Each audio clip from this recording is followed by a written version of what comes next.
Today, we're going to talk about something that is near and dear to my heart. Now, most people on these calls or these conversations don't understand that Connor is the guy behind the counter or behind the camera, so to speak. But we've been talking together now for, 2 years, Connor? Yes, sir. Roughly 2 years.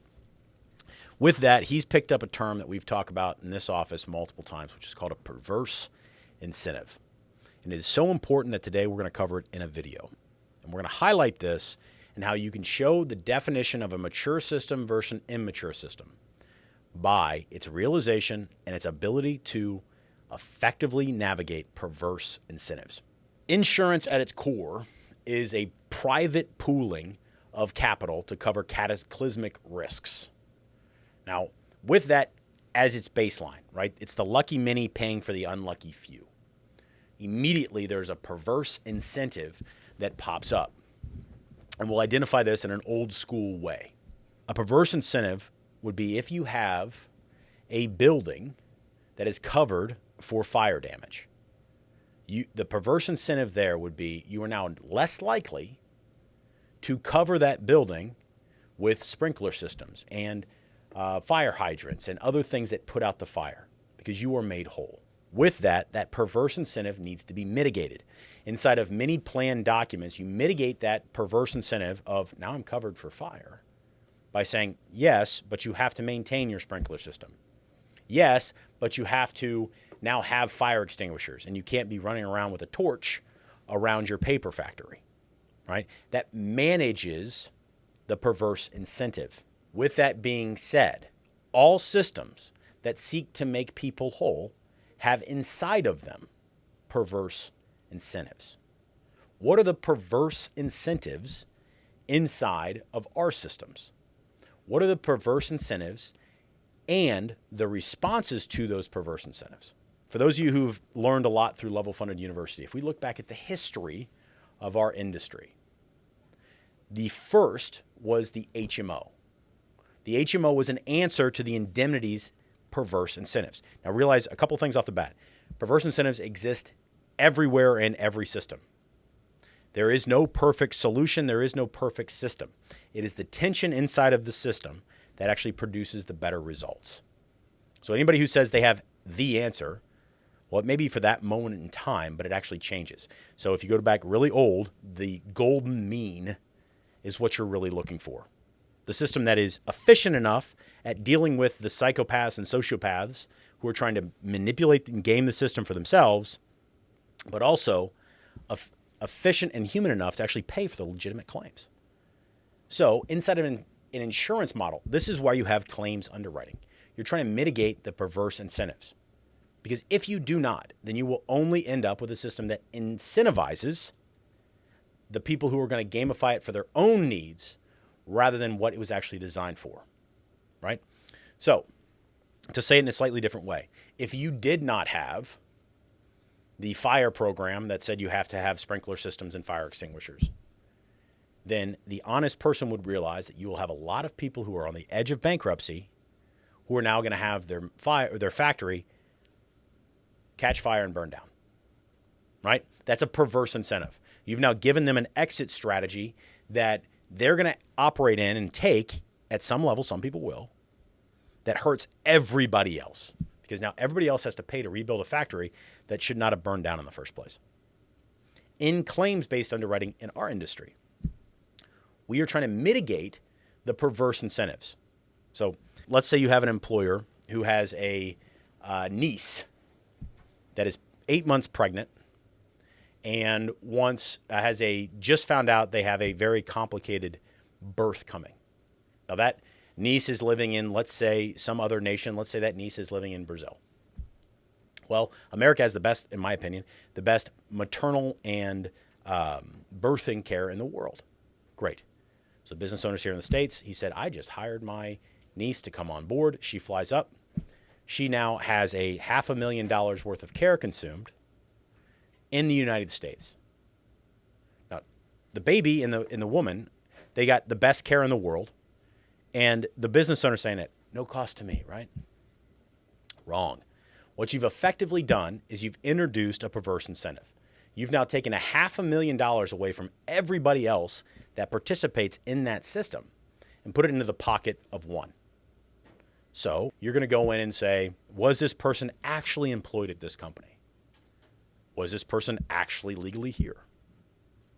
And in doing that, you will be able to say, well, that person should not have been covered, period. Now, that's a very uncomfortable thing, but if you do not do that, you will get more and more people who will gamify the system for themselves at the expense of everybody else. That is one example of a perverse incentive. So you have to have systems that mitigate the perverse incentives and do not allow people to benefit from them. If you do, you only get more of the malaction, which means the system erodes. So the definition of a mature system is anti-fragile. It's a system that gets better with use, not worse. A system that introduces maturity rather than immaturity. A great example, and then every American on this conversation will understand this. During 2008, we had the mortgage financial crisis in the United States. And that was due to a number of perverse, at least in part, perverse incentives. Now, what were those perverse incentives? Well, there were a couple pieces of regulation that said you have to make loans, period, if you're a bank. And we will buy those loans from you to the federal government, those Fannie Mae and Freddie Mac. Now, this is an old piece of information, but it's still germane to today. So what are the banks incentivized to do? If they get paid on the origination and they do not carry any of the risk because they're selling that note after the fact, they are incentivized to make it as easy and as quick as possible.